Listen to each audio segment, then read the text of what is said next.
Welcome back. You are listening to Nate the Hate on YouTube, iTunes, Spotify, and Google Podcast. Today's episode is dedicated to the Zelda Sensei, whom has generously donated $100 to the channel to support us, and we greatly appreciate your generosity and support. Once again, today's episode is dedicated to the Zelda Sensei, and if you would like to support the channel, we have a Streamlabs link in the description below. A donation of $100 or more will get you an episode dedication, or you can donate any dollar amount, ask a question. We will answer it at the end of the episode.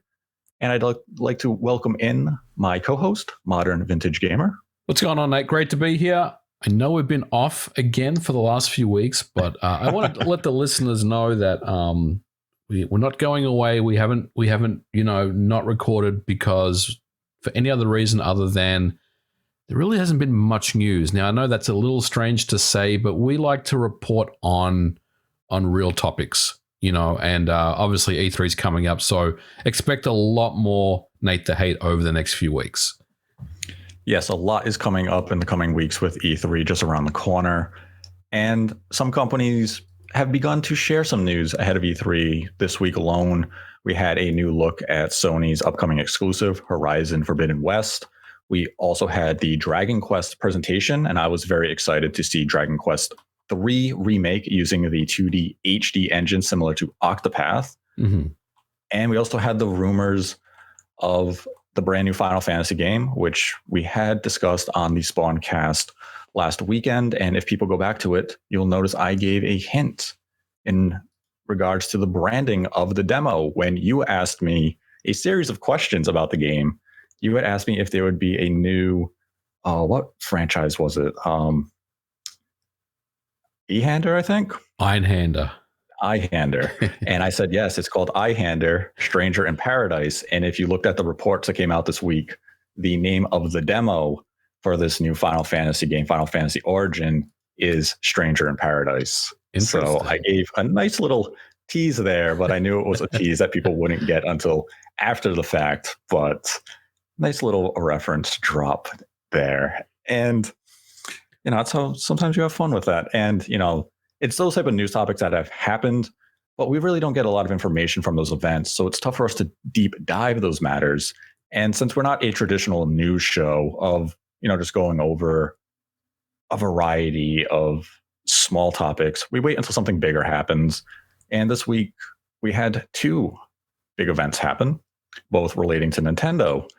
And it started on Wednesday night when Bloomberg came out with an article suggesting that the Nintendo Switch Pro, the revision, a product that we have discussed now several times, is going to launch far sooner than really anyone was anticipating, including myself. They report that the new Nintendo Switch will be released in September or October. Now, this isn't really a clear-cut or specific window. This definitely isn't a narrow window. This is still a 60-day swing. But it appears it will launch ahead of the holidays, and it will be, joined with the Switch Lite and the current Switch.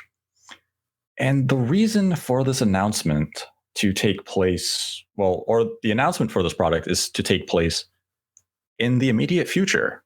And as Bloomberg reports, and I believe Eurogamer had also corroborated, is that one of the reasons that this is taking place now is that there are a select few developers who want to showcase some Switch Pro games at E3. And this is information that I have since been able to corroborate on my own. And though I don't know the exact day of the Switch Pro reveal, I do know that it will take place ahead of E3, which means we have, as of recording, a 2-week window. So anytime between the end of May and June 10th, the Switch Pro will be announced. Now, as to the nature of the announcement, it could happen in a number of ways. It could be as simple as a Twitter drop with a 90-second trailer that simply showcases the Switch Pro model itself, maybe a bullet point list of some of the new features, and nothing else. They may not give a price point at this time. They may not even give us a release date. at this time. It may just be a very general overview for the product itself, but an announcement is coming. And what I have heard, and as these other outlets have also reported, we will see some form of Switch Pro enhanced games at E3. Now, you may be wondering, what does that mean for Nintendo's E3? This doesn't necessarily mean it has to be at Nintendo's Direct. It could take place at a third-party showing, be it, just as examples of companies, Ubisoft, Square Enix. If they have pro-enhanced games that they want to show, they may host them at their own event, and we may see them there. It could be at Nintendo's Direct, but we will see pro-enhanced games. And the games I specifically know about, and I want to emphasize this, is these titles are not Switch exclusive or Switch Pro exclusive. They will also be launching on the standard Switch and the Switch Lite. So, it could be, I would set expectation to a reasonable level. It will look better on the Pro. It should definitely be a visual showcase, but it will still be a product you can buy on your current Switch. So there's no reason to panic and say, oh, look, Nintendo's already making the Switch I just bought obsolete. That's not happening. There may be Switch Pro exclusives at E3. I have not heard this myself, but it's definitely within the realm of realistic. It depends on how publishers want to approach it right now. And with it launching this year, if there's any third-party titles that are going to take advantage of this hardware, you would imagine they want to get announcements out at E3. This is when all the attention is going to be on the system and all these announcements. But that is a conversation for another day. That'll be once it's actually officially confirmed. Right now, all we have is a Bloomberg article stating intent and a secondary article from Vandal, which cites a Chinese manufacturer that goes over a number of topics regarding it. But right now, let's focus on the Bloomberg article. And MVG, what did you make of this news? Oh, well, I want to say I really liked everything you just said. Like, you were very concise about the information and what we can expect at E3. There's a lot of moving parts there, and hopefully it'll all start to fall into place next week. Now, what did I think about the Bloomberg article? I mean, look, this is something that we've known about for a long time. Bloomberg has reported on this. The newest article that we just got, mid last week, wasn't really anything new as far as information, other than the dates around it. That essentially we're imminently going to be told of the new hardware, and we'll start to see some Switch Pro games at E3. And I think that was the part that really surprised me more than anything, because I just felt like, this is something that is a lot further out than right now, basically. And that, honestly, Nate, that's kind of thrown me for a bit of a loop, because this is the part where I put my developer hat on and I have a lot of questions about all this. Now, I want to be very clear, and I made a video on this, and I was very clear in the video as well. But if you haven't seen the video, I'm gonna let the listeners know here that I think I do believe everything that's happening here. This is definitely where there's smoke, there's fire. And look, there's been smoke billowing for months now. So this is not something that's just, been fabricated or the information is inaccurate. Where the sources that Bloomberg has, they have to be, airtight sources. And I think they have some good insiders there that are basically helping them out with this info. But this is where I have a problem with all this. And I'm not suggesting that none of this is going to happen, but there's a part of this that just feels off to me. And I don't know how I could, I can't put my finger on it. And what I mean by this is, on the development side, I've spoken to at least 10 developers. I don't want to mention who they work for, what companies, but everyone from small indies to AAA companies. about the Nintendo Switch Pro, and I've come up with absolutely nothing. Like, no one is aware of this hardware. And you're mentioning, there's going to be a showcase of some games being shown at E3. And look, most likely Nintendo is controlling this so there's no leaks. And if I was Nintendo, I would be doing the same thing. I think the companies that are making Switch Pro games are under very, very airtight NDA right now. And it's a very controlled environment that they're working with, the hardware. But I also find it very bemusing that we don't have any information about the Switch Pro.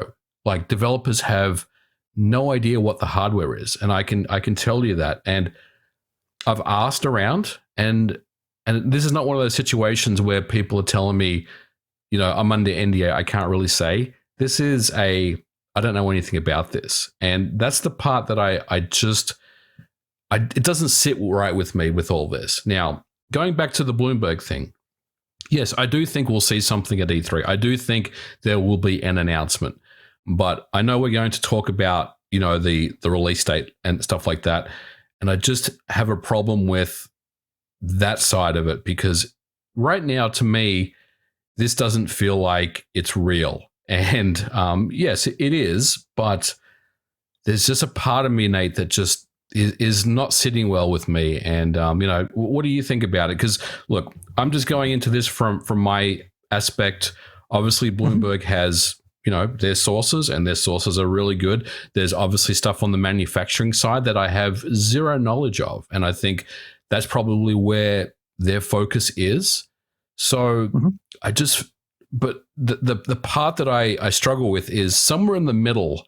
There's this X variable that we don't know about that kind of connects the two, and that's where I'm a little confused on. But what do you think about the development side of this? And do you think is that a surprise to you that 97% of devs out there have no knowledge of this hardware at this time, or do you think it's kind of normal Nintendo business and we shouldn't be asking questions about?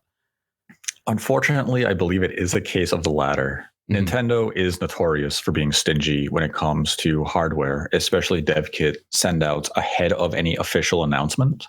We know that they have a very particular group of developers that they prioritize. These are the big third-party companies that can promise an exclusive release for their hardware, or just a brand new game that is of a prestigious franchise caliber. And I believe that is what we're seeing here. So with that said, real quick, if that's true, and I have no reason to doubt what you're saying, when would these games actually come out? Because we know that games take a long time to make. So are we saying that we're going to see these games launch with the system later this year? Or is this something that is beyond that time? The specific projects that I am aware of, so I can only make reference to the games that I have knowledge of. These titles are not launch titles for the Switch Pro. If and when it does launch in September and October, these are games that will be coming out several months after. So this could be a case, and I want to emphasize this is probably the worst case scenario, is that the Switch Pro could potentially come to market later this year in September or October and have no major third-party launch game that utilizes all of its features. We will see games immediately take advantage of the new hardware in the sense of this is more powerful hardware. So now a title like Doom that has a dynamic resolution and it doesn't require a patch may instantly be 720p in handheld mode, may instantly be 1080p while docked, and may have a smooth 30 frames a second, all requiring no patchwork. Those types of enhancements we will see. Now, Nintendo may have been able to coordinate with other developers and third-party partners to say, hey, you guys, you think you can get a quick patch out for your game because you don't have dynamic resolution? And let's use a title like the Xenoblade Chronicles 2 as an example. For that game to get a resolution boost, it would require a patch. Right. And Mochi did say, I'm just looking, back in September of last year, according to Bloomberg, they said, Nintendo is telling developers to make their games 4K ready.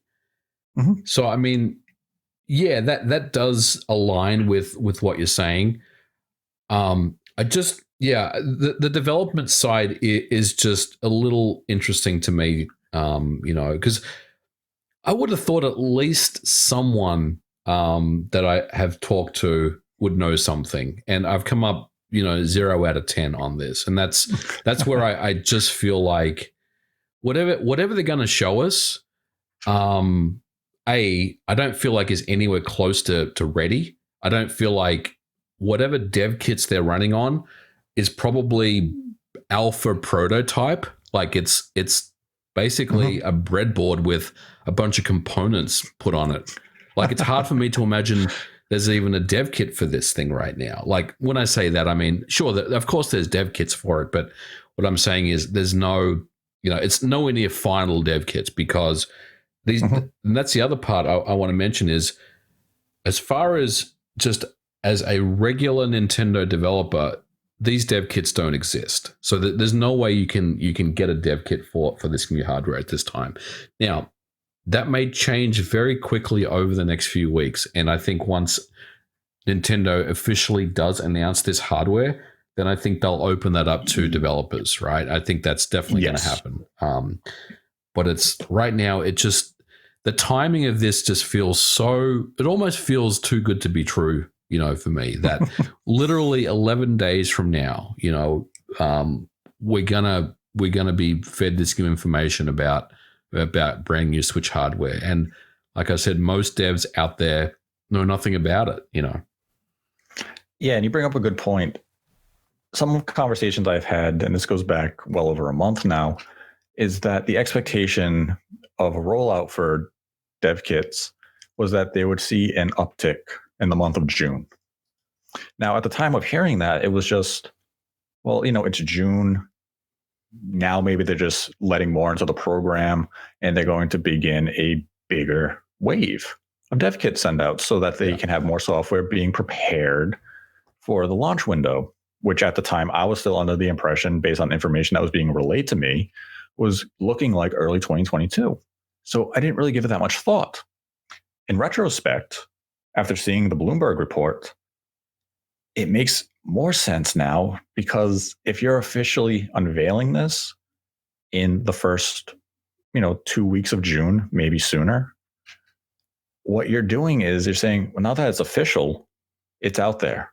Yeah. We're not going to be that too concerned about leaks anymore. Let's get the dev kits in the hands of as many as we can. So we're going to open up the floodgates and get those kits out. And that's, I think that makes a lot of sense logistically. The leaks, there's nothing to leak. Right. The concern's done. So now you're going to open that up to as many developers, as have interest. And you're going to have some developers showcase their games at E3. That's going to spark interest in the unit. And you're going to have a lot of new interest in this platform from developers who are going to see these presentations and say, like, wow, look at that game. Look what they did with these new features. We're interested. Maybe we can bring over our new project that we couldn't have brought over to the base Switch. Will you allow us to make it a Switch Pro exclusive? Now, these are going to be conversations that Nintendo's going to have with third-party partners. Yeah. So the timing makes sense in a retrospect when you see something like this happen. But at the time and in the moment, it's just, well, yeah, that's a natural progression of dev kit sendouts. You start small, and then over time, as more become available and you start finalizing the silicon, you begin to send out more and more kits to more and more partners because you want more and more games being developed on your platform. I think the other part that I'm not sure about, and maybe you know more about this as far as what you've heard, is there a stipulation, kind of like with the Xbox Series X and S, that anything that runs on the next revision Switch must run on the base Switch? Or can you have a exclusive Switch? Well, I'll say Switch Pro. Can you have an exclusive Switch Pro game? You can have a Switch Pro exclusive game. Okay. That is something that we will see. I would suspect it's going to be very few in numbers overall, at least in the initial couple of years. And, it's impossible to gauge what 2 years from now will bring in terms of like third-party releases. But yes, we will see some Switch Pro exclusives happen. I'm not anticipating that we see any of those at E3. We could. I'm not aware of any. The only Switch Pro demonstrations I'm aware of for E3 will be Switch Pro, Switch, and Switch Lite projects. Yep. But one aspect that I found curious in the Bloomberg article, and it's something I really haven't seen many discuss, is that aside from saying it will be released in September or October, they also mention in a later paragraph that peak production isn't expected to ramp up until the October or December quarter, which for Nintendo is Q3. And it's curious to me because I feel like you would have wanted to ramp up production in Q2 in anticipation of your potential late Q2, early Q3 launch, not after launch. Yeah. The timing is interesting, right? Because, I think you would think once they announce this, then they would be ramping up, the production pretty much immediately in anticipation for this thing. So I wonder if, it's hard to really say how this is going to go, but are they saying they're going to sell their initial lot of, and I'm going to throw this number out because I have no idea, of 1 million units that they already have kind of ready to go. While they're selling those, then basically ramping up production of the new hardware, because that sounds like another Wii scenario where they're going to sell out almost immediately, and it's going to be a shortage, just like what we're seeing with the PS5 and the Wii and all those systems that have been so hard to find. Like, it seems very strange to me, but it also, maybe it's their way of trying to mitigate the chip shortages that have been going on.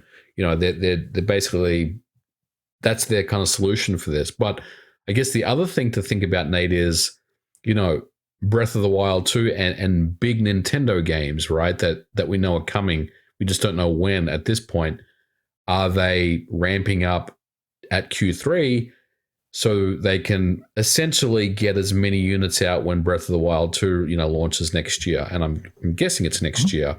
But that's what I would probably be doing if I was Nintendo as well. But what's your takeaway from the ramp up? Yeah, if you're ramping up in Q3, it's typically because you want to have ample stock for the end of Q3, which would be December. So you want to have it in time for the holidays, and that you want to make sure you have plentiful stock for Q4, which is typically a slightly slower time traditionally for video game hardware sales, though 2021 is proving to be the exception to that rule. I believe in just Q1 and Q2, or thus far into Q2, Nintendo is selling over 5 million units just in the US alone. And that is an exceptional sales performance. So now if you do come with a Breath of the Wild 2 in early 2022, you're going to want as much hardware as possible. And what hardware do you want to have right alongside Breath of the Wild 2? Yep. The Switch Pro. And I'm glad you bring that up, because there was a rumor from, I believe the outlet that reported it was Vandal, where they cite a Chinese accessories manufacturer. And one of the points they bring up is there is the potential, I want to emphasize potential, that the Switch Pro would not arrive in Europe until the end of November, potentially even later in other regions, and that it could be with a very limited stock. Now, people might be wondering, like, why is that a big deal? This would be the first non-worldwide launch of hardware for Nintendo that we've seen in quite some time. The Switch launched worldwide. If you're doing a staggered release with this revision, then I would say the odds drop. Maybe not substantially, but at least meaningfully, that you're not launching Breath of the Wild 2 in September with the Switch Pro if you can't guarantee you're launching in every region with the Switch Pro. If you want to have Breath of the Wild 2 as a standout Switch Pro software release, you may now have to wait until all regions have access to this hardware. Because if you launch this in September, and let's just say for the sake of argument, that the Switch Pro only launches in September in Japan, and Breath of the Wild 2 is a launch title, and then Nintendo details that, the Switch Pro is launching in second half of October for North America, and then we're going to launch the second half of November in Europe. You might say, as the consumer, well, I'm not going to buy Breath of the Wild 2 in September. I'm going to wait until I get myself a Switch Pro, and I'll buy the game then. Yeah. Now, yes, you could buy the game, you could play it on your current Switch, or you could just buy the game and wait 2 months, depending on the region. But if you're Nintendo, I'd want to make sure I have these systems in every region, then launch my big game. And do they have to? No, you have an 80 million base with the Switch. There's a lot of hungry gamers with the current Switch that want to play Breath of the Wild, but then there's us. The fools, the early adopters, the enthusiasts. We want to play Breath of the Wild 2 at its best. Yeah. So let me ask you a question, Nate. And you probably don't know the answer to this, but I want you to think about it a little bit. So Bloomberg is saying that at least September, right? They're not saying it's going to be September, but they're saying at least September. Why would Nintendo release a new revision of the Switch hardware this year when they're ramping up production in Q3? And you just said previously that the games they're going to show us at E3 probably aren't going to come out this year. Why would they commit to dropping hardware without really any games alongside of it? See, that is my only hesitation in having full confidence that Breath of the Wild 2 is 2022, is that it seems as though if you are bringing this in September or October, you have to have a game that's going to launch alongside it, that's going to take advantage of the system in some meaningful capacity. Now, a 2D Metroid is not going to be that title. It can be the best Metroid game ever made. But are you really that excited to see Metroid in 4K achieved with DLSS? No. You need a bigger game than Metroid. And that's not disrespect to Metroid. It's just the unfortunate reality of the power that the Metroid brand holds. Now, Breath of the Wild has that.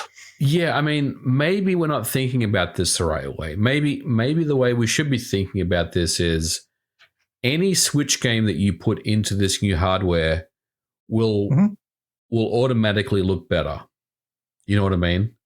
Yes. So you're already getting a better visual fidelity, and possibly Nintendo themselves could be preparing patches to update games that run on this hardware that take advantage of DLSS.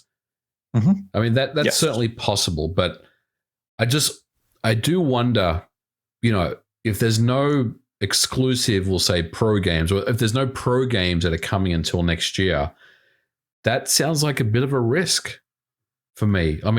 Sure, you and I and a million other diehard Nintendo fans are going to get it, but Joe Average and his family that wants a Switch this holiday, they're not going to care about this stuff. They're going to buy a Lite or just a base model.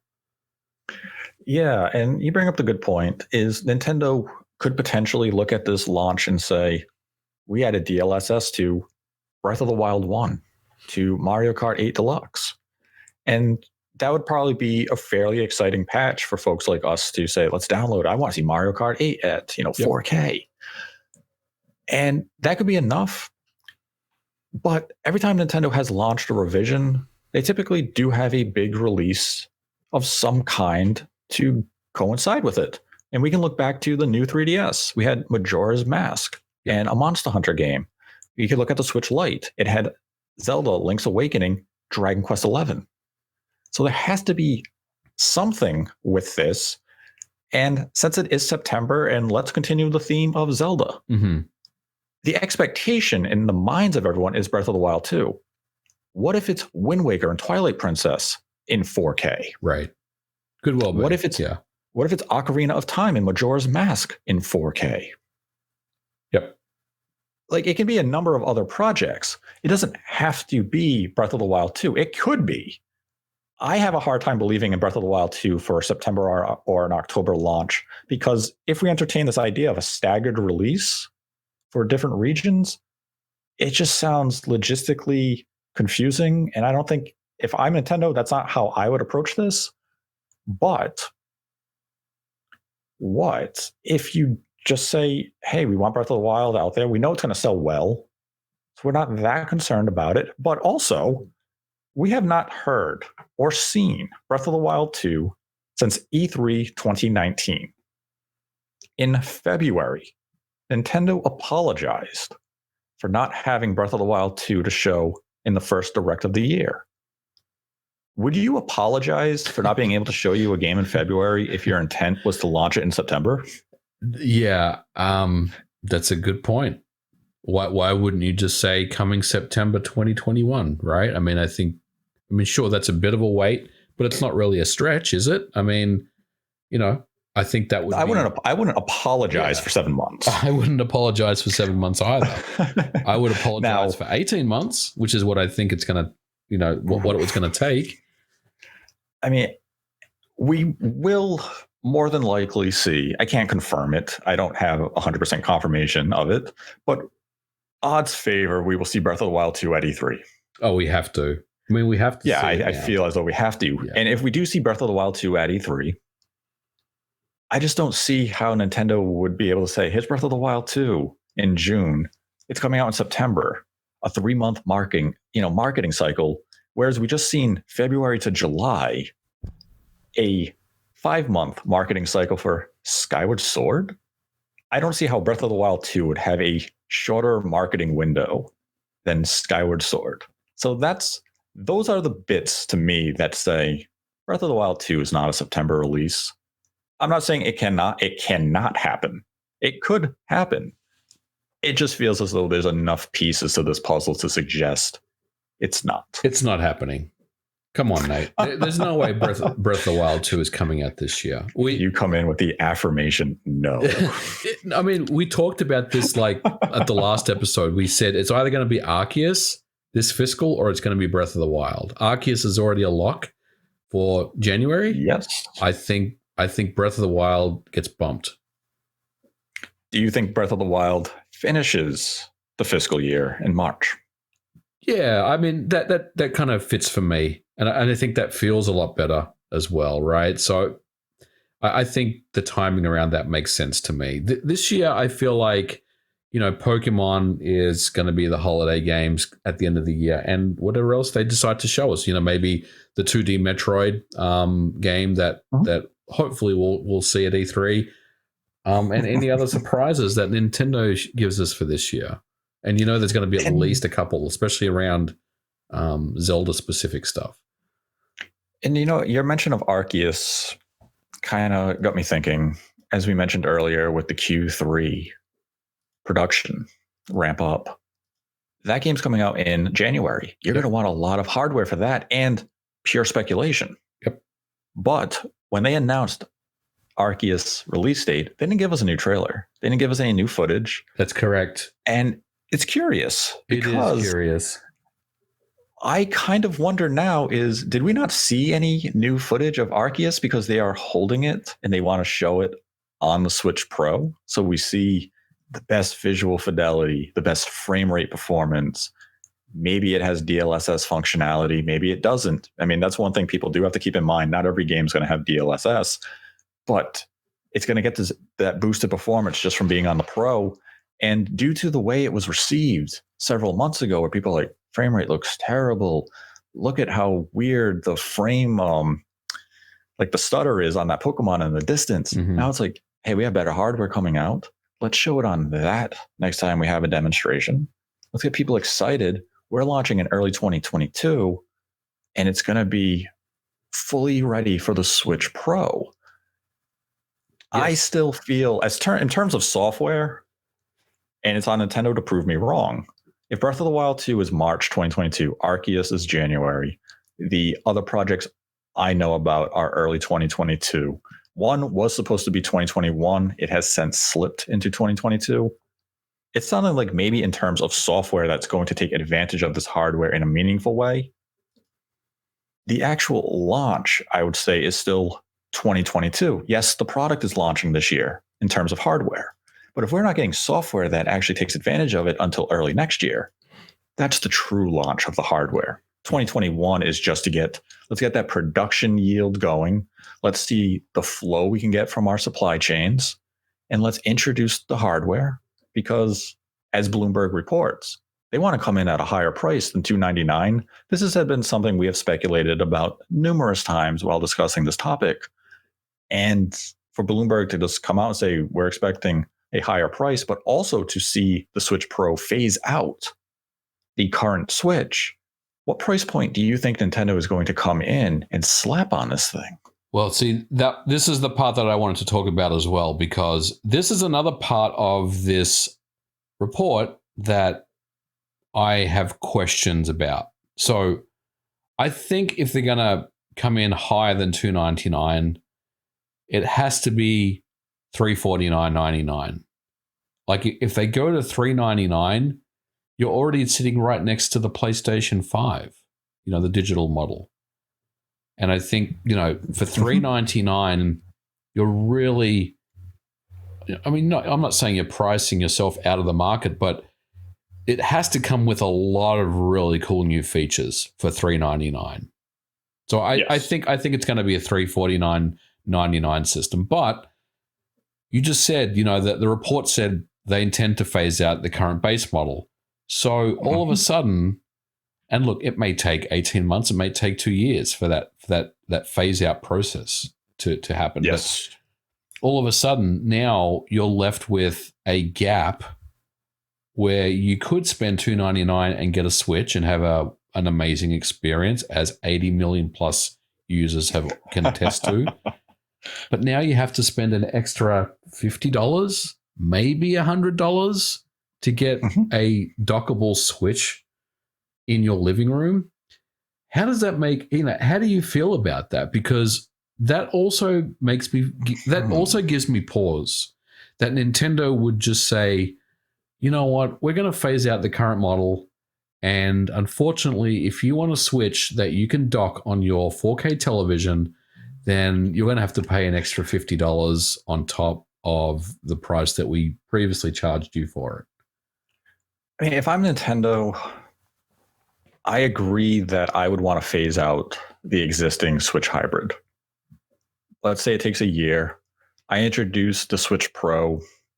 I'll come in at $350. Over the 12 months, I'm going to sell these side by side. I'm going to sell it as a family of 3, Lite, Hybrid, Pro. At the end of the 12 months, I'm going to give the Pro a $50 price drop and fully replace the Hybrid at $299. That's how I would approach it. Because this way, you at least disguised it in those first 12 months of, we have our introductory model, the Switch Lite. We then have our base model, Hybrid, and we have our premium. But the second you phase out that base model, if you're going to have that gap of $150 between a Lite and the Pro, that's a significant leap. And it also means you're not going to be price dropping the Switch Lite anytime soon. You have to keep it at $199. I would go about it as, have the family of 3 for 12 months, price drop at $50 down to the $299, phase out the current Switch hybrid altogether and get back to these nice numbers of $199 and $299 moving forward. They found success at these prices. Now, I mean, this is obviously operating under the idea of we don't know the cost of build for the Switch Pro. We don't know where they have to come in to break even. We don't know what their line of thinking is as to what month they want to break even. They might be launching at a profit. So, it's tough to gauge right now on a hypothetical, So that's how I would approach it if I were in business. Do you think the system's coming out in September? September isn't unprecedented for Nintendo.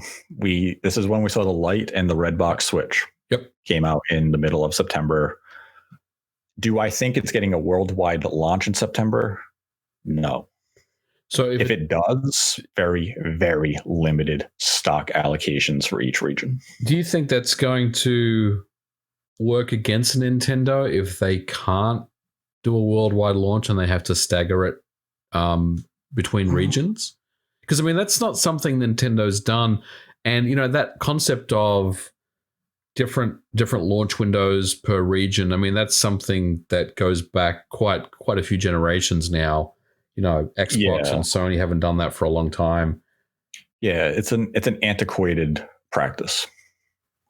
And, when we were younger, when the DS Lite came out in Japan, I didn't really think much of it because it was young and one, it was also region locked.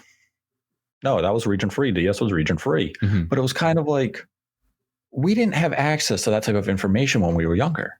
If Japan had a variant, we didn't know about it. We'd have to wait to read about it in EGM. Right. And by then it was coming to the North American market anyways. But now we are a one world society when it comes to technology. If a region has something, I can go online, I can import it, but about it immediately. A staggered launch of Japan, then maybe North America, and then Europe over a span of, let's say, 3 to 6 months, that can be avoided today.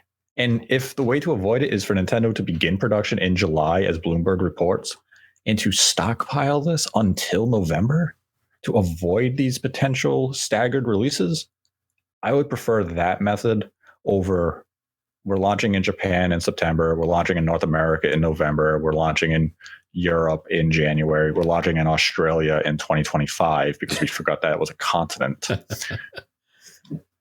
That's how I would want to approach. I would want a worldwide launch if it is feasible. Now, with the semiconductor and the component shortage, maybe that's not viable, but stockpile if you have to. I just don't see them making a worldwide launch in September. If they do, it's going to be such a limited amount of stock that we're probably going to be looking at a repeat of what we're seeing with the PlayStation 5 and the Xbox. And yes, the Switch Pro is going to face a situation similar where demand is going to outpace supply. But if the supply is going to be so limited, yep, maybe that can work in Nintendo's favor. And it's in a very cynical way. You want to Switch this holiday. You were hoping to get a Pro. Well, there is no Pro. The only Switch on the shelf is the $299 model. You're going to say, I want to Switch. I'm going to compromise. Yeah. At least I have this as an option. With the PlayStation 5 and the Series X, you really don't have any other choice. I want a PS5. I want the new Xbox. If there's no stock, there's no stock. You're not buying a PS4. You're not buying an Xbox One. There's nothing there. Nintendo still has 2 other models to cater to you. Mm-hmm. So they can still get a sale one way or the other. But it feels like a very tight window in terms of manufacturing, especially with them saying production is July. Typically what we see from these type of systems, and we can look back at the Switch Lite as an example. The Switch Lite shell leaked in April, which is when it began manufacturing. That was a system that launched in September. So even if we just want to say April to September, 5 months of manufacturing to make that launch. July to September? Yeah. It's a lot less time, which means you're going to have a lot less stock available come that launch window. Are you surprised we haven't seen a leak of the shell? yet, or the dock, or anything that we've been told is new? If it truly is on its way to manufacturing, it would be surprising. But I guess if Bloomberg is correct and the production isn't until July, we probably won't see a meaningful leak until maybe the end of June, early July, once they really get into manufacturing. But I mean, all of this combined, when you snowball all this, it just really makes you kind of look at September and say, is this really doable? In the sense of having sufficient stock. Like, you could ship 200,000 units to Japan in September and say, we launched. You're right, you did. But come on. That's a soft launch at the end of the day. It is. I mean, look, Nintendo, they could also have looked at the launches of the Xbox and the PS5. They probably didn't. But I mean, if you look at last year, the launches for those, there wasn't really anything to play on those systems. And now we're slowly starting to get, those exclusives come along for those systems, right? So maybe you're right. Maybe this is the idea of a soft launch at the end of this year, ramp up production, and then have really ramped things up and ready to go for next year when the big heavy hitter games that come out that do take advantage of the new hardware, I mean, I can definitely see that happen. But I also do feel like Nintendo really doesn't, I guess on the flip side, Nate, Nintendo doesn't really need to take that kind of risk, that gamble. Like, they're sitting in a really good position right now where they can basically call the shots when they feel like it. So, I do think it's interesting, to see how this will go. I don't think September is the date for the launch of this system. I think it's going to be later on. I don't know when. Probably November, I would say. And that's just me speculating. September just seems really, really aggressive to me. And look, it goes back to the dev thing that I was mentioning at the start.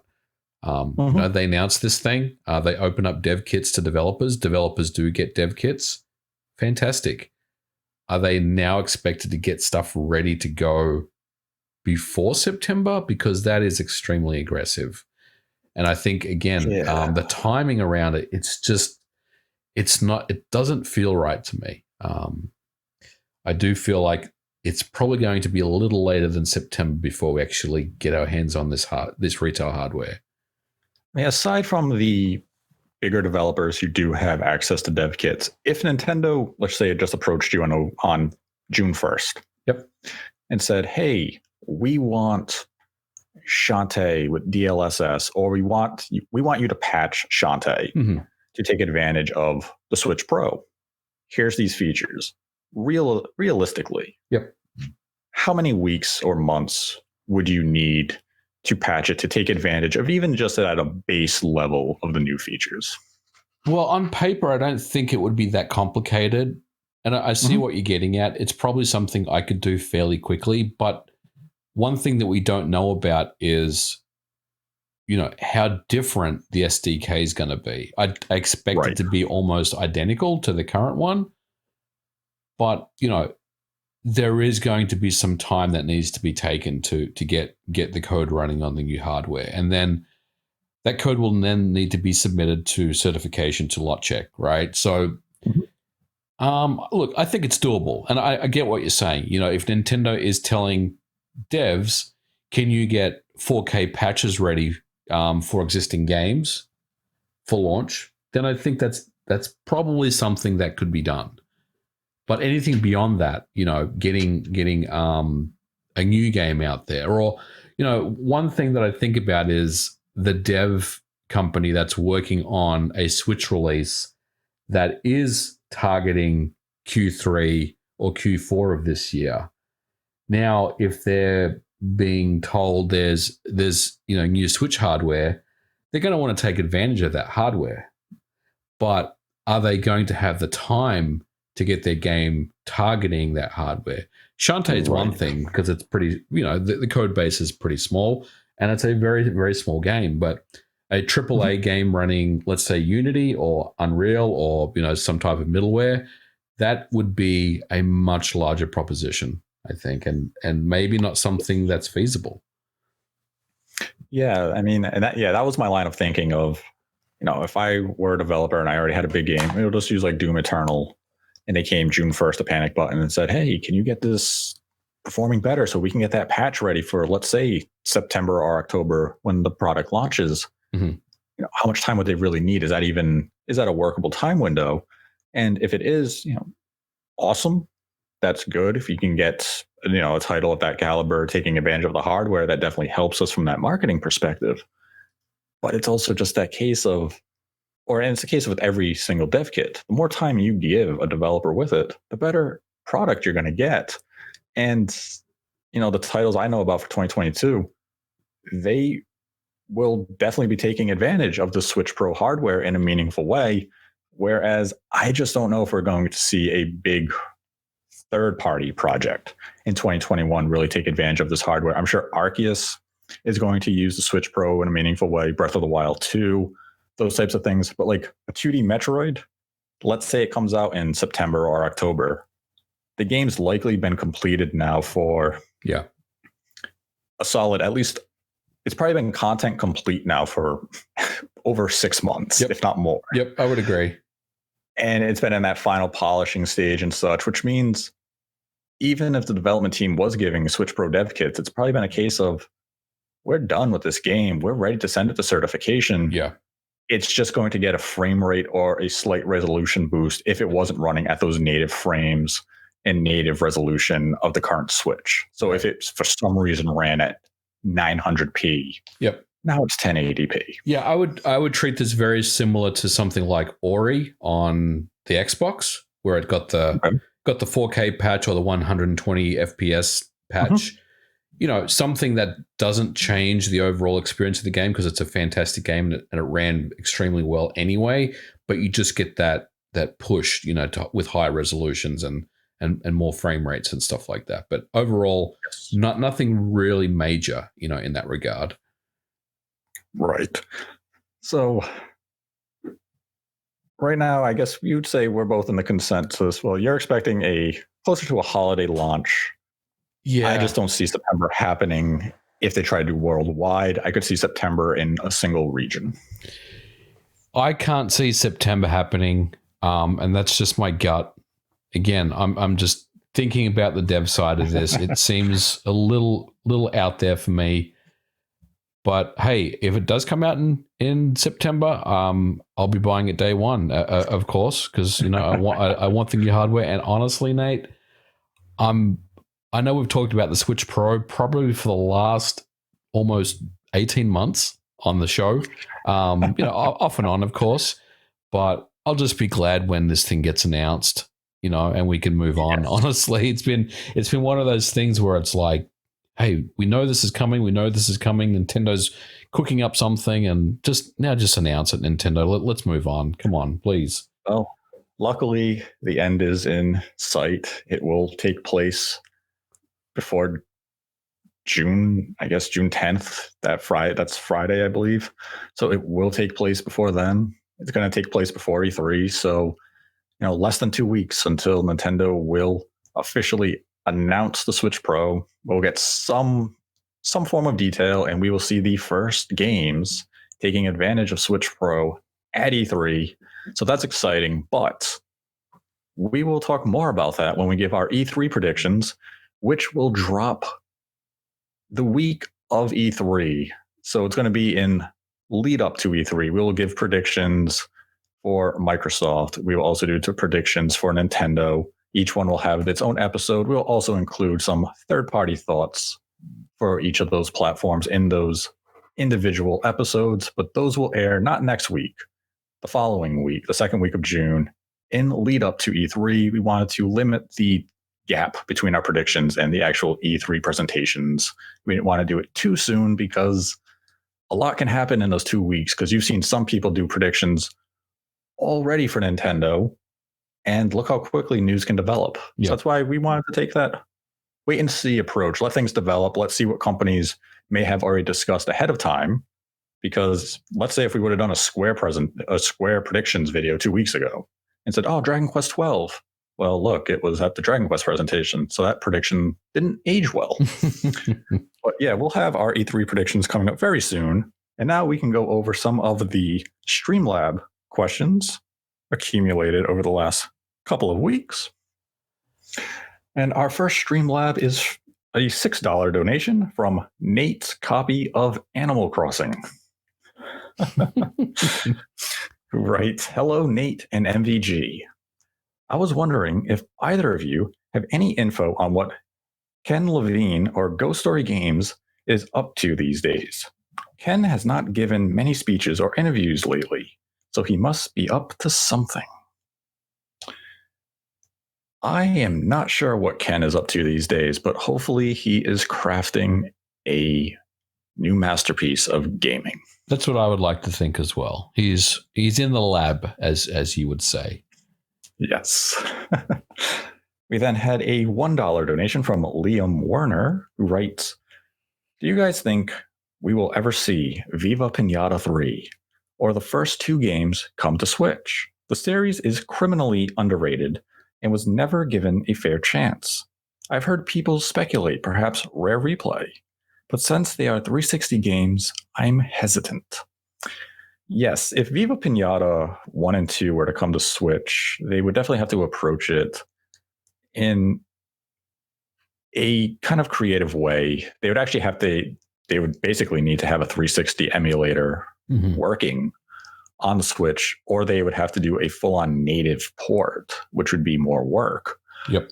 I wouldn't discount the possibility of Viva Pinata coming to Switch, because we do have a Viva Pinata on the DS, and maybe we see Viva Pinata 3 one day, but we know Rare is busy with a brand new IP, and they're still working very, very diligently on Sea of Thieves.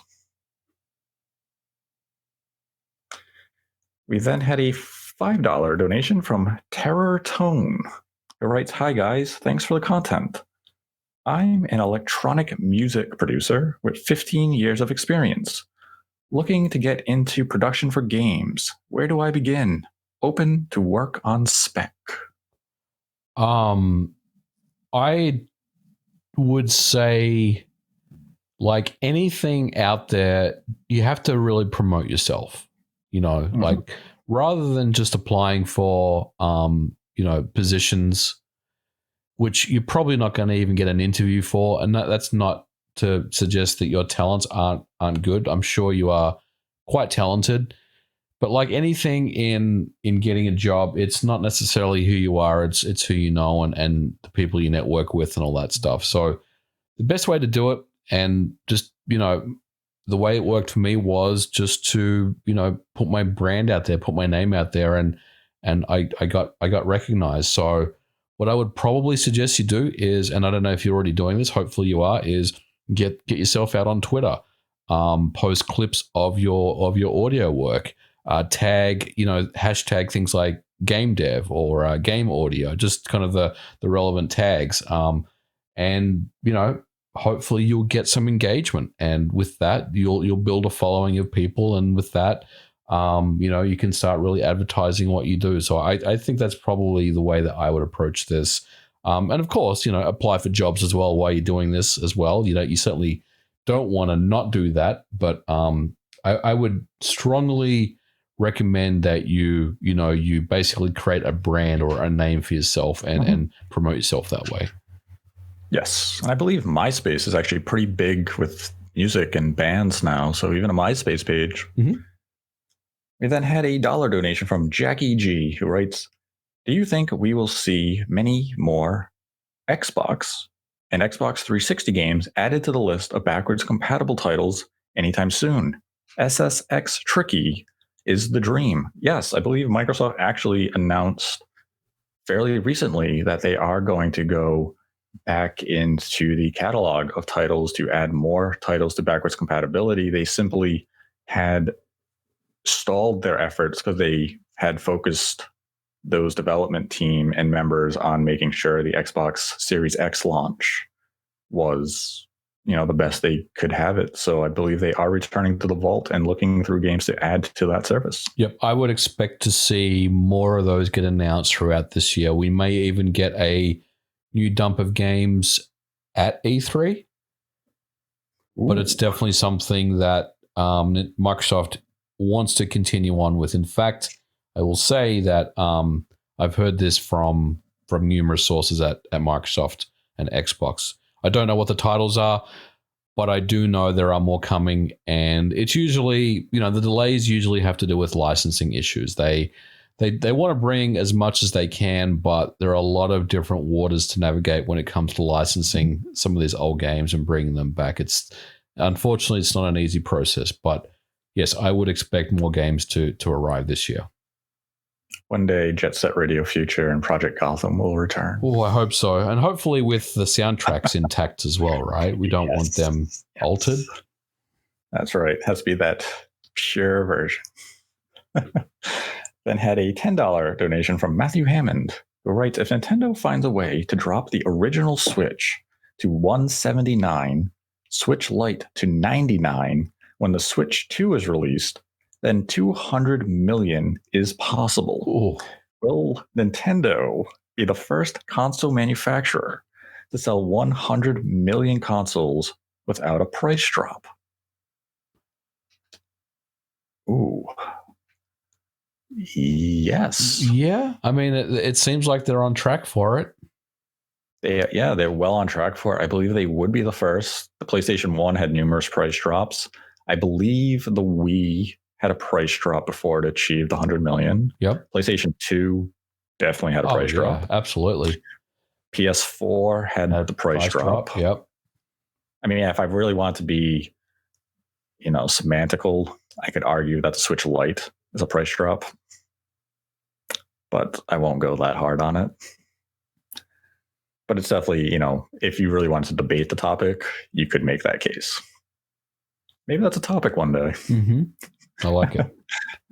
Then had a $5 donation from Loom Doom, who writes, hey, Nate and MVG, if we are indeed getting a 2D Donkey Kong by the Odyssey team, I have a hard time envisioning what they could do that Retro hasn't already done. What would you like to see the team do with a 2D Donkey Kong? P.S. Thank you for all the hard work. Ooh. What would I want to see that team do with a 2D Donkey Kong? I mean, for me, and maybe maybe I'm not thinking about this right, but I'd love to see the first 3 Donkey Kong Country games on the Super NES get remade, or at least Donkey Kong Country 2, which I think is the best one. Yeah, Donkey Kong Country 2, Diddy's Kong Quest is one of the finest 2D platformers ever made. But I mean, you bring up a good point. Retro really did a fantastic job with their 2D Donkey Kongs, especially with Tropical Freeze. I don't know what you would be able to do, any development team, to really refine that formula any further. I'm sure there's new gameplay gimmicks you could add, but it would really be the question of, do you need to do that? And if you are coming up with a new gimmick, it better be awesome. Mm-hmm. I'm really not sure what I would want to see from that team and how they would approach a 2D Donkey Kong that would really separate it from what Retro did. But if there's any team up to the task, it would certainly be EAD Tokyo. Then had a $5 donation from Blue Ink Blot, who writes, with Banjo and Kazooie's overwhelming positive reception in Smash Brothers and the state of the Crash and Spyro remakes, how likely do you think a Banjo-Kazooie remake is within this console generation, and who would be the best suited to develop it? Ooh, if you're Microsoft and you want to have a full-on Banjo-Kazooie remake, I would give it to, I know everyone would say like Tim Schafer. Or Playtonic or someone. Yeah, I mean, those are the safe bets. Yeah. I would want to go. I want to take a gamble. Who did Super Lucky's Tale, or who did A Hat in Time? Oh yeah. I can't think of that development house. I'd probably hand it over to them. They wouldn't be a bad pick. I mean, yeah. Playtonic would be the natural one, just because you did have developers who worked on Banjo-Kazooie create Playtonic. But man, I would want to take a risk and be like the Coalition. Yeah, I mean, someone a little out there, right? Yeah, Coalition would be cool. I mean, they're the masters of the Unreal Engine. Picture Banjo-Kazooie Unreal Engine 5. I could get behind that. Then had a $1 donation from Conga Bonga, who writes, "What do you guys think the future of Mario RPGs is? The last new one we got was Paper Jam, and even that was bland outside of combat. With Alpha Dream gone and Intelligent System having no interest in making a Paper Mario RPG, I'm not expecting much. Hope I'm wrong. Thanks." I don't think there's a future. Really? You don't think there's a future for Mario RPGs? I do not. Ooh, I think there's a future for it. Tell me I'm wrong. I think there's a future for it. And I think one day Intelligent Systems will say, let's do it. We want to make another RPG with Mario. One day. May not be in the immediate future, but one day. We then had a $10 donation from Lee Majors, 1975. He writes, "Do you believe the release of a Switch Pro creates opportunity for third-party ports to the Switch? Capcom seems willing to port their devices to any platform possible, and a portable Resident Evil 8 would be glorious. Portable Call of Duty, Grand Theft Auto 5 could be transformative." It will create some new opportunities. One of the Switch Pro exclusives I am aware of is coming to the platform because it could not run on the current Switch. So that would fit what you're saying. The Pro is opening up an opportunity to bring this title to the Switch platform. Yeah. Titles like Call of Duty, it really just comes down to Activision. Activision could have brought Call of Duty to the current Switch. Activision just chose or decided that whatever the cost to do the port wasn't a worthwhile expenditure. Grand Theft Auto 5, this was a title that was experimented and had intent to bring to the Switch. Unfortunately, there were numerous obstacles in the way, of which included game card cost. Remember, the Switch game card is quite pricey, and Grand Theft Auto 5 with the GTA Online is a fairly substantial sized game. And I believe there are also some issues with the online aspect. Nintendo's online interface with the Switch system itself isn't really that well thought out. And with Grand Theft Auto Online, just with the microtransactions and everything in the game, I believe there were some technical obstacles that made this port very challenging. And ultimately, they just said, we're not doing it right now. Maybe they revisit it with the Pro. It would definitely be exciting to see Grand Theft Auto 5 come to the Switch, since it's on every other platform that's released in the last, 15 years. Yep. Yeah, I mean, I think a company like Virtuos is rubbing their hands together at the prospect of getting this hardware. Because, I mean, a lot of these third parties kind of pushed the limits of what the Switch was capable of doing, and even Panic Button, they've done like stellar jobs on pretty much everything that they've done, especially Doom 2016 and Doom Eternal, absolutely amazing ports. But now with new hardware at their disposal, they can really just push this stuff to the next level. And I think it's exciting. And functionality like DLSS certainly can help them bridge a gap that otherwise would have been inaccessible. It's not like a panacea that's going to cure all things. Yeah. But it will definitely help in certain regards. So the Switch Pro definitely gives a second wind to the Switch, with the PlayStation 5 and Series X and Series S now taking development priority for a lot of development studios.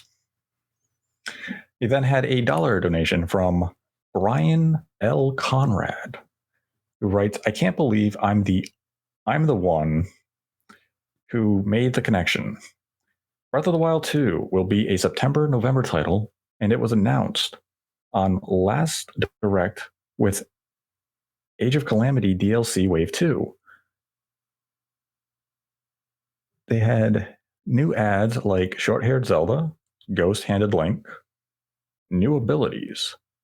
There are no more skills in OG Breath of the Wild.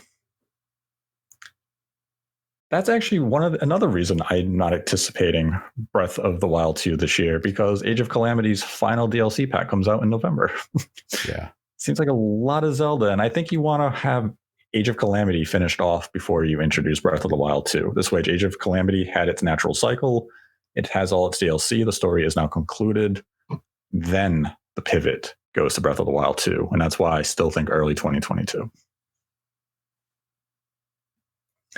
Then had a $3 donation from Alan, who writes, as of today, there are rumors that a new Donkey Kong, Kirby, and Metroid game are close to being announced. They are all supposedly 2D. Why would Nintendo make this decision? Admittedly, a selfish question. Would think a 3D game not cater to more people. 3D games, in certain respects, don't cater to more people. A 3D game is definitely more exciting to a audience, but 2D games are more welcoming to a larger crowd. 3D games are still viewed as intimidating. 2D are typically viewed as more simplistic because you can't really get lost in a 2D game in the sense of, like, you could play Hollow Knight and get lost, but you can typically find your way back to where you need and then figure out where you're supposed to go from there, depending on the structure of the game. I have friends who will only play 2D Mario games. They just prefer that design. The 3D Mario games are just too much for them and they feel overwhelmed. So that's kind of why Nintendo still goes to 2D games in certain cases, is that there is a greater casual appeal for 2D games. Yeah, plus budgets as well. I mean, yes, it's a known fact that it's going to cost a lot less to make a 2D game than a 3D game. Mm-hmm. And titles like Kirby, those are like Nintendo. That Kirby is a consistent seller for Nintendo. They know exactly what it's going to do. They know they're going to get 2 to 4 million sales, so they know what budget to assign it. Metroid, I mean, we're going to get a 3D Metroid with Metroid Prime 4. And Donkey Kong, it still seems as though the jury's still out on if it's a 2D, 2.5D, or 3D Donkey Kong. Maybe we'll have the answer at E3. We then had a $115.21 donation from the Zelda Sensei, whom this episode is dedicated to. And they write, hey guys, having E3 back this year is the most hype part of the show, considering last year there wasn't one. It's great to see some return to normalcy. It's a hook shot, but I'm not ready to give up on a Breath of the Wild 2 appearance at the show.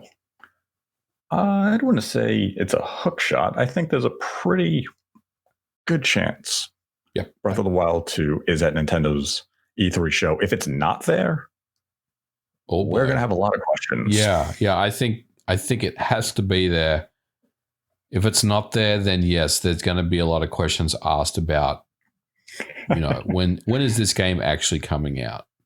Yeah, then it's definitely a matter of something happened during the development of this game. Yes, COVID definitely had impacts, but I think you begin to see the conversation shift of early 2022 for Breath of the Wild. And then all of a sudden they push to, are we looking at maybe a summer or a holiday game if it misses E3 this year? Yeah. I mean, honestly, Nate, if they show a new trailer and they have 2022 at the end of it, I think that's going to be enough. Yes, it will give people a general idea of when to anticipate it. They got a new trailer, and that's really all anyone's looking for is new footage to get excited about. They just don't want to see Nintendo take the stage again and say, welcome to our E3 show. Sorry, we don't have Breath of the Wild 2 for you again. We apologize. Hopefully in the future. I'd be like, no, you can't apologize twice in 4 months. What's going on? Then had a $5 donation from Mirage, writes, Nintendo seems intent on steady releases of IP that are popular in Japan, like Splatoon, Fire Emblem, Xenoblade, yet most of their sales are from overseas. Is it short-sighted to only give intermittent focus on IP that are more popular in the West? It's a good question. Nintendo approaches their IP in a very deliberate manner. And I mean, they definitely still view Japan as a key focus whenever it comes to any software, even hardware decisions.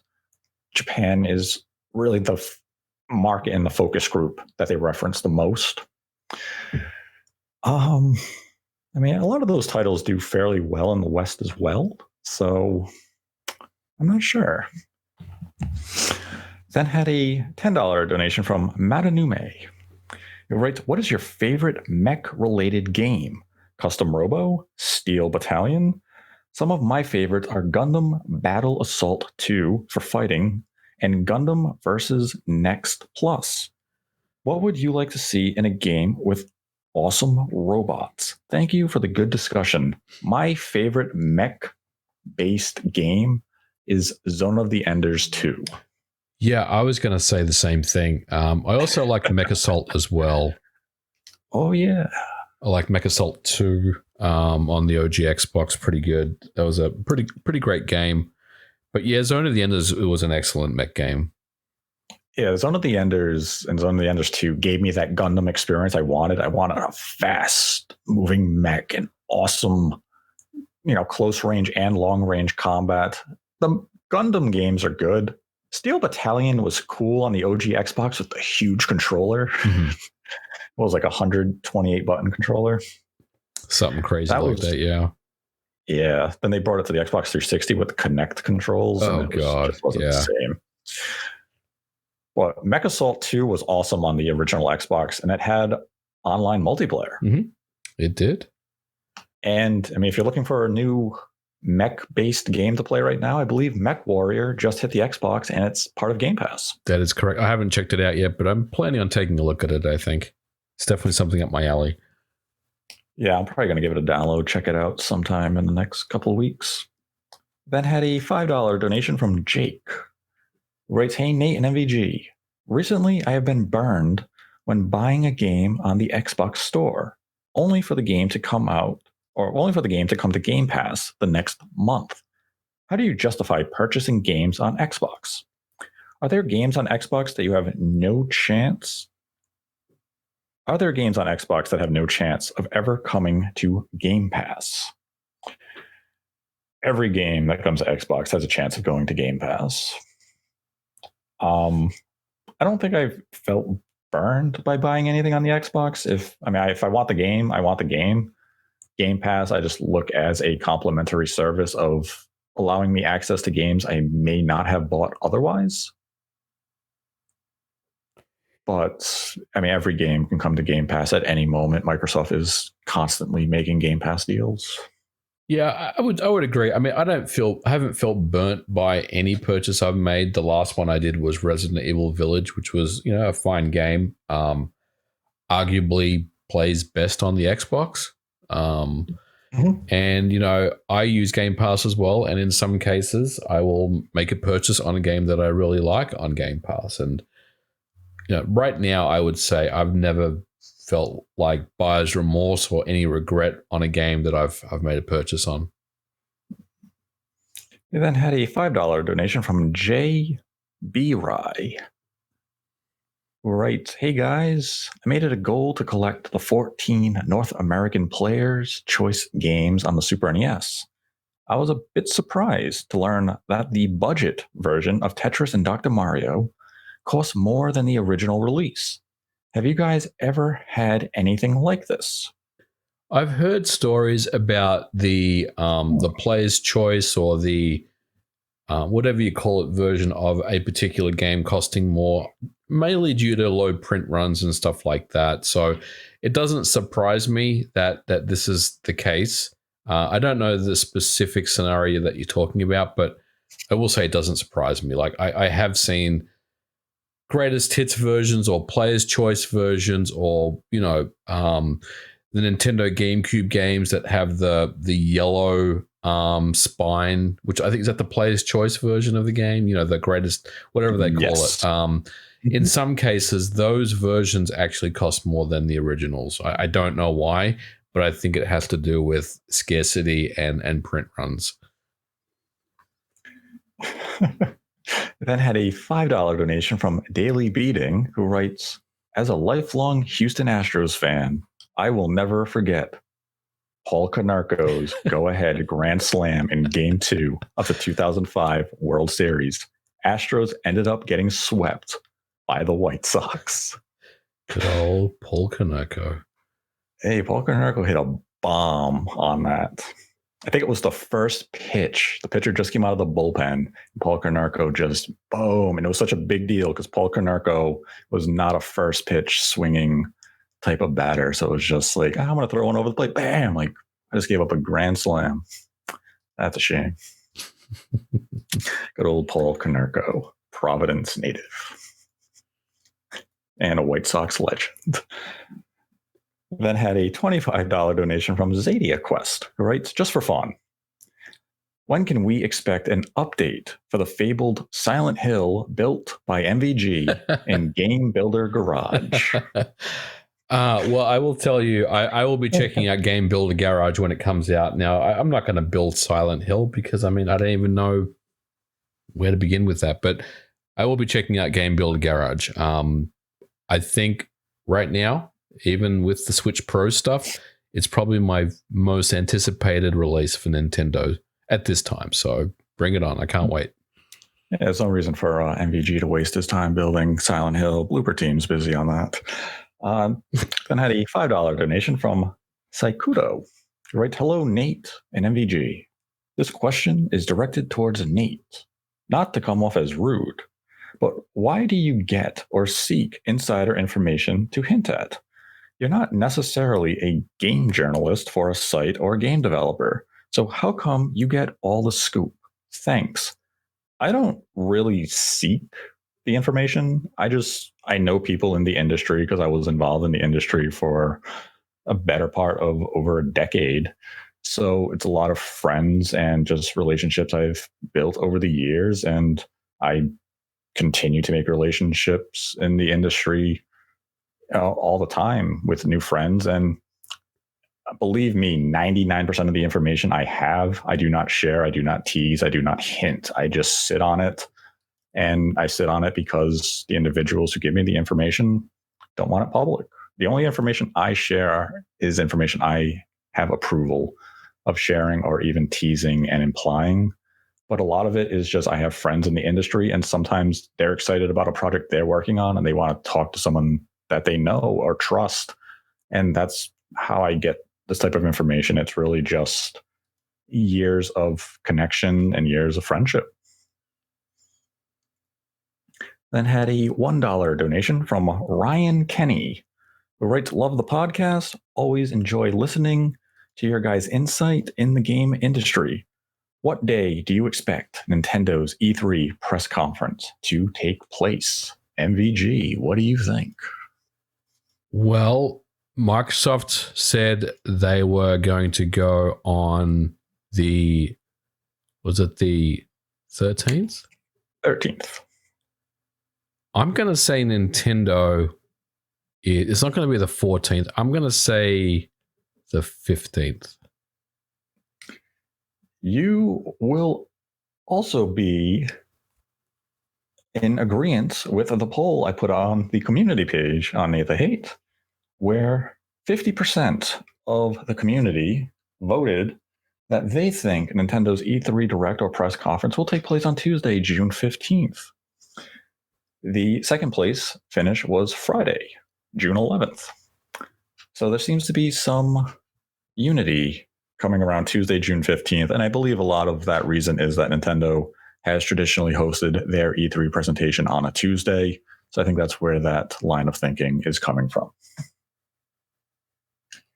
We then had a $5 donation from Blue Ink Blot, who writes, Mario Kart Tour has tons of tracks. carts and characters. For example, roughly 50% of all carts and 25% of all tracks in Mario Kart history are in Tour.